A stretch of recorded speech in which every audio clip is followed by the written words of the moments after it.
Dirt Trax is sponsored by Can-Am. The ride says it all.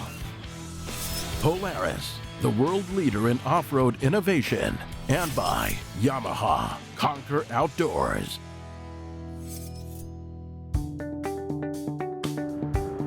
The first time I ever traveled to Moab, I actually came to Rally on the Rocks, and I think it was its second or third year in existence for the event. It didn't take 5 minutes of driving into Moab, let alone riding side-by-sides here, to know that this was a really special place. I thought it was going to be a bit of a kind of granola mountain bike hiker town that wasn't welcoming to off-road vehicles, and I couldn't have been more wrong. This is a place where the groups of people like mountain bikers, hikers, dirt bikers, side-by-side riders, Jeep guys, everybody gets along here, and it's neat to see that happening in a place. The main event grounds for Rally on the Rocks is located at the Spanish Trail Arena. Over the years, Rally on the Rocks has grown, but it really hasn't changed in its base form. It is still an opportunity for people to gather together with their side-by-side ATVs in Moab and go on guided rides. And that's really what Rally on the Rocks is. I mean, they have a show and they have vendors and they have industry partners show up, manufacturers show up and display products here. Part of what Rally on the Rocks does is they try to raise some money for a charity, and this year it's called Beacon. It's a local charity here in Moab. It's an after-school program for kids that provides activities and things for kids after school. Thanks to Polaris donating this vehicle, as well as tons of industry sponsors, they're going to raise a minimum of $15,000 to donate to this charity. We were really fortunate while we were here at Rally on the Rocks that Kawasaki had offered to loan us a vehicle. It's a brand new Teryx 4-seater. We don't get to use Kawasaki's very often. They're pretty hard to get as press units in Canada, which is why you don't see them on our show a lot. So this was an opportunity for me to get some seat time in it and find out what I really think about the Teryx. While we were here on site, we wanted to hook up with some Canadian friends that we knew were coming down here, UTV Canada, and thought it'd be cool if all the Canadians who were here hooked up and went on a ride. I'm the president of UTV Canada, and we're a wholesale distributor of UTV parts and accessories in Canada. And we specialize in the UTV market, although we are starting to branch more into the ATV stuff as well. Our history with Dirt Trax goes back several years on a really cool build that we did, Can-Am, the Expedition build. It was a unit that was built to take off-road and a family of 4, and you could live in this thing for up to 3 to 4 days.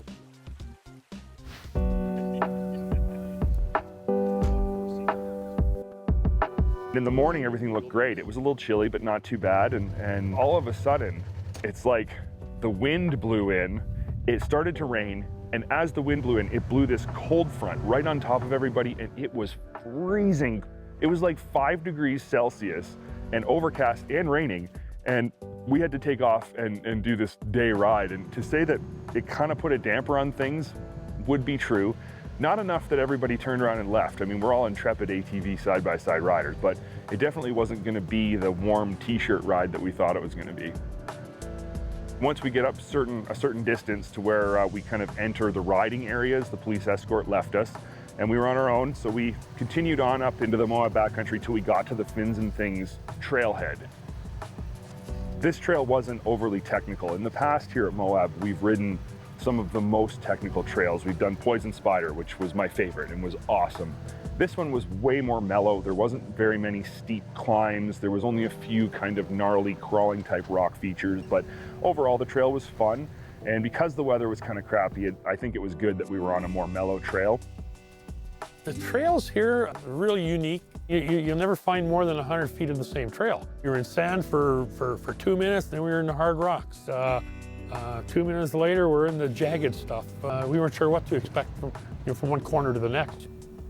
And when it started to rain again, it rained hard. And it was cold, freezing cold. The second half of Fins and Things is only so long, it's not very far. So the whole group decided that we would continue on, and we would finish the trail, got soaked, we're freezing cold, and finished off the day. And I guess as much as that day wasn't super fun due to the weather, it was cool to say that we'd stuck it out and we finished it and we didn't give up. The last time I was in Moab, we were at a trailhead and there was these fossil footprints in a rock, and you could go up and you could put your hands in them and stuff. And it was telling my girls about going on this trip. I told them about that spot, and they want to see a picture of these fossils. They want me to put my hands in them so they can see what they're like, and they're all excited about it. So, and we're pretty sure it's at Poison Spider Trailhead. That's that way. The route into the Poison Spider Trailhead is just spectacular. I mean, you drive into this canyon and there's the Colorado River on one side and these straight up canyon walls on the other that go up hundreds and hundreds of feet. It's just a beautiful drive in. It was a nice little hike up the side of this rocky cliff, and we found the dinosaur footprint, and I got my picture, and Callie will be exceptionally pleased when I get home and I show it to her. So overall, a successful little sidebar trip while we were here. By the time our first day here in Moab was over, we'd done a lot of things, but it really hadn't been that great. But the forecast for day 2 was significantly better. Dirt Trax is sponsored by Princess Auto, a unique world of equipment, tools, and more. Our first ride day here in Moab was kind of crappy. It was cold and rainy. Day 2 looked like it was going to be better. The forecast said it was going to be better, but as we pulled into Rally on the Rocks, the weather was looking pretty questionable again. It was still cold, but we're intrepid side-by-side riders. We don't give up, and we were going to push through day 2, whether the weather was great or crappy. It didn't matter. Hooking up with the guys from UTV Canada on day 1 was great, but unfortunately, riding with the organized group is very difficult to shoot for us with the camera and to get enough shots to make a segment like this. So on day 2, we decided that we would go out with the same guys again, but we were going to go out on our own. And we followed a group out with the police escort. But once we got to the trailhead, we let them go ahead of us. We stayed back and we did the trail at our own pace. It was really great. The trail we did that day was called Porcupine. It was definitely a different experience than the first day on Fins and Things. I was expecting a little better weather, but today it's a whole lot better, and tomorrow we're expecting it to be much better again, so we're looking forward to that. The Porcupine Ridge Trail skirts right along the edge of a huge canyon, and when I say right along the edge, I mean right along the edge, as in you're pushing dirt over the edge of this cliff. There's some more interesting rock features on this trail. It's a little bit more technical. When you first pull onto the trail, you're not really sure what to expect, but it doesn't take more than probably 500 feet before you realize this is going to be quite an interesting trip. Danielle, who's riding with me, one of our marketing gals, this is her first time to Moab, so this has been a real experience for her. And she's sitting beside me, and I could just see her kind of looking over the edge. I mean, we're riding on the edge of a cliff, and I'm thinking it's got to be 1,500, 2,000 feet down, you know. So I was doing my best to keep the wheel up on the high side and keep her comfortable, and be remiss to say that I wasn't a little shaking in my boots too, coming up some of those trails. So. The trail itself that we were riding on was a relatively easy trail. There were some features that were more technical, but overall it was pretty easy. The truth though is the scenery was just unbelievable. I mean, looking down into this canyon, it dropped off 1,000 feet or whatever. It was crazy beautiful, and that's what Moab really has to offer a lot of, is those crazy beautiful scenic spots. The Porcupine Trail is actually quite a bit higher in elevation than the trail we rode the day before. So while we were getting rained on and cold the day before, the people who were riding Porcupine that day were actually getting snowed on. And we got to a point on the Porcupine Trail where that snow was still up in the trees and hanging up on the treetops, which really made for a beautiful scene. But I can only imagine how cold those guys were the day before when we were cold. Part of rock crawling, whether you're in a side-by-side, a Jeep, or whatever, is the sort of social aspect of it. Because rock crawling is so much slower than typical trail riding, and because you're constantly coming upon obstacles that require one-at-a-time travel, you really get a lot of time to stop and chat with your friends. And we came up on this obstacle on the Porcupine Trail that was a pretty gnarly, rocky uphill with a ledge in the middle. And at that point, everybody got out. We all got some waters and had some food. It was kind of right around lunchtime. And it gave us an opportunity to just get out, get to know each other better, have some laughs, make fun of each other when it didn't go well, and it was a nice little break to the typical kind of trail riding that we do day in and day out. Porcupine Trail ends at a cliff, and not just a little cliff, a big, massive monster cliff. And the trail kind of just rolled right up to the edge of the cliffs. When we got there, the group that had gone ahead of us was there, and they were having their lunch, and everybody was milling around, chatting and talking and looking over the edge of the cliff. And it was a spectacular spot. Our whole group was just blown away by how beautiful it was, how far you could see. Some of the features in the rocks you could see way, way out across the valley. It's just a breathtaking spot.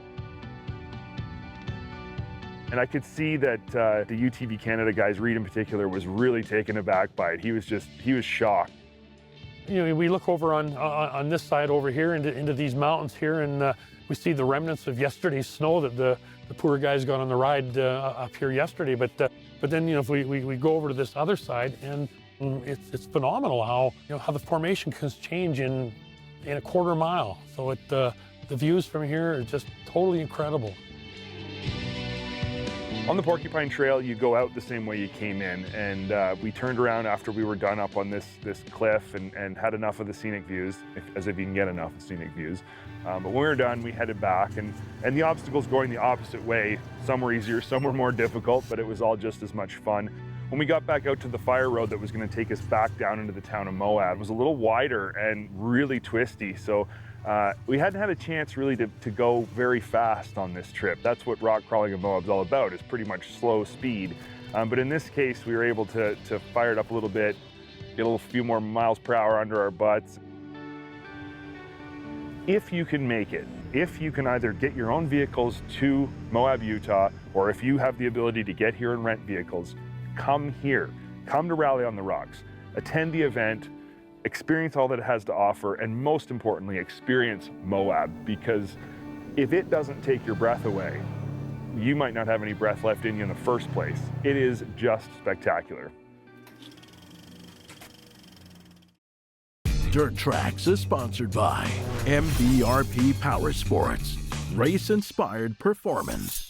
In a previous episode, I told you how my goal for this season is to take an older, well-loved Outlander and turn it into a full-on mud racing beast, but to do it with cost in mind. After we stripped the old Audi down to the bare frame, we knew that we had good bones, but to truly perform in the mud, a nearly 10-year-old, 8,000-mile, 800cc Rotax V-twin just wasn't going to get her done. So it was this time that we loaded up the motor and chassis and headed for the hills. A trek across one province, 5 states, and 1,150 miles would ultimately bring us to the place where an old engine can see new life, and where performance is not just a word, it's a state of mind. Bike's loaded up, motor's in the box of the truck, and we are headed down to see Greg Laughlin at MrRPM and turn our 800 Can-Am into something a little bit more wild. So we're excited to see how that goes. It's about a 14-hour drive for us to get down to Greg, but it's well worth the trip. And he's got a good reputation for building some pretty kick-arse Can-Am engines that'll go yee-yee, so we're gonna give it a go and see what happens. Well, years ago, we had a local drag race where we drag raced ATVs. I just had an old 450 Honda, and they're not very fast at all. 800 Renegades, of course, Outlanders had just came out. I got one of those and started modifying it for myself.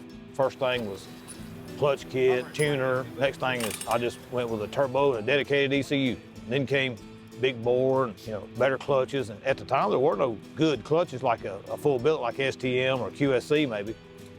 So at the time, we just had to play with stock clutches. And years ago, we had, first thing we done was modify old Kawasaki Comet clutches. Remachine them so that they would fit the Can-Am taper. And it worked good, but it ain't nothing to what we got now. You can just buy parts off the shelf, bolt them on, and make power. It's real easy, but that's kind of what got me started, just messing with my own stuff. And once I got a lot of stuff figured out, making cams and all that, we just went to selling it to people. So it made a good market kind of for ourselves. Greg is really passionate about performance, and you can tell that these motors are second nature to him. It's never a question of what size socket or Torx bit. He just grabs it and goes. If you have the motor out of your Can-Am ATV, he can have it torn completely down. I'm talking ready for reassembly in under 30 minutes. This is an 800 Can-Am. This is an Outlander. Of course, it fits all Renegades too. But we have a few kits for the 800. We have the stock 800 rebuild kit. We have the 860, which is a 94 millimeter version of the stock piston. And then, of course, we have the 975. Had the 975 for a long time. Works good. It's forged pistons. Good for spray or full race versions. Maybe turbo or something like that. But the 860 kit is a real good value bang for the buck. It's got stock style cast pistons, not much more than factory as far as price. Gives you a real good bang for the buck as opposed to the 975. Give you a little bit more displacement than the stock 800 kit and a little bit more compression and hardly no more money, really. So that's why I went with that on this. We could have went with a 975, but you're not going to spray it or nothing, so there's really no need. During the reassembly process, the crew at MrRPM have all of the tools necessary to ensure the highest quality and the best performance. If it isn't right, they'll make it right, and they have all of the parts in stock. No need to ship because it's on the shelves. For entry-level guys that just want to do it a little bit, this is a good way to start. Like a lot of other racing, you know, power don't always win. Although it's always good and everybody wants more. Sure does help, which is where we came in with all this.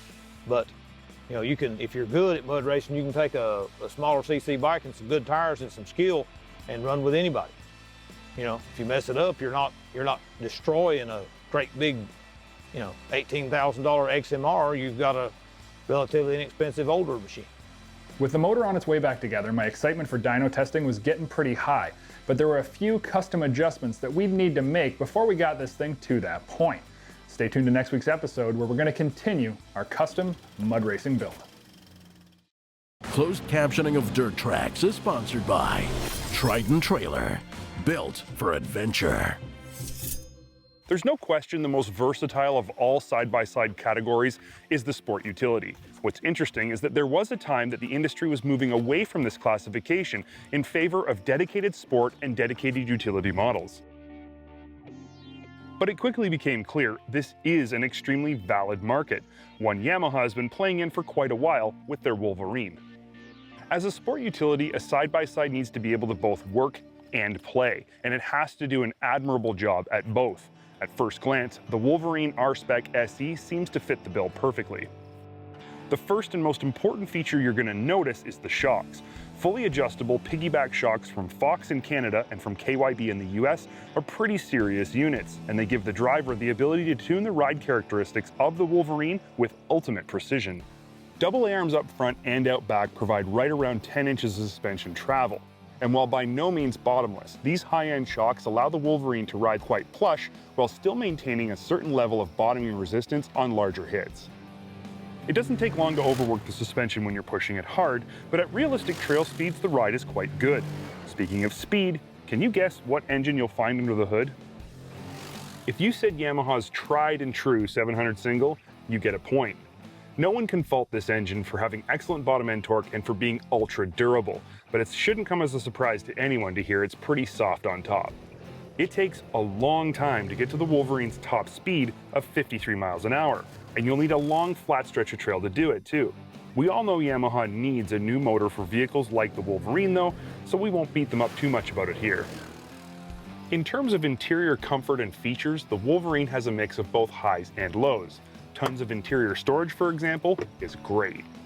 A nice gauge, comfortable seats, and a great passenger grab handle are all benefits. You'll also notice how the steep nose angle and compact hood give the driver an excellent line of sight to the ground, but the lack of a tilt steering wheel, adjustable seats, and the vertical seating position are definitely negatives. Power steering is Yamaha's non-adjustable, speed-sensitive setup, and it works absolutely perfect everywhere we've tested it. The Ultramatic transmission shifts smoothly, and 4x4 shifts in and out of 2, 4, and 4-wheel lock without any issues. Despite there being a lot of good stuff here, we do have one fairly large complaint about the Wolverine that needs mentioning. The cargo bed is a good size and it's a good shape. It seems like it would be very useful when you want to get into some utility-minded shenanigans. Not only does the box not tilt, which is a huge issue, but the tailgate doesn't have a hinge. It's simply held in with these rubber straps and slides up and out of a channel when you want to get what's in the box out of the box. This is a pretty big letdown, and it's one we sincerely hope Yamaha addresses with the next generation Wolverine we're expecting to see pretty soon. When you buy an R-Spec SE package Wolverine, you get a whole bunch of goodies included. These are real beadlock wheels with bighorn tires. It has full-length heavy-duty skid plates, a roof, color-matched seats and bumpers. It's definitely a nice-looking package with some very useful upgrades. It also has one feature that could very likely make you forget about any of the negatives we've mentioned so far, and that feature is the price. The Wolverine R-Spec SE competes with the General Limited and the Commander Limited in terms of classification and trim level. These are the only high-end sport utility side-by-sides in the industry, at least for the moment. But where the General retails for $21,500 and the Commander for $20,300, the Wolverine retails for only $14,800 US. That's a full $5,500 less than the Commander and a whopping $6,700 less than the General. In our opinion, this price difference makes it way more attractive, even despite an underpowered engine and non-dumping cargo box. And if you're in the market for a true sport utility side-by-side, but you don't want to take out a second mortgage on your house, we think the specs and price of the Wolverine R-Spec SE make it worth every penny. Dirt Trax Television has been sponsored by Polaris, the world leader in off-road innovation, Can-Am, the ride says it all, and by Arctic Cat, share our passion.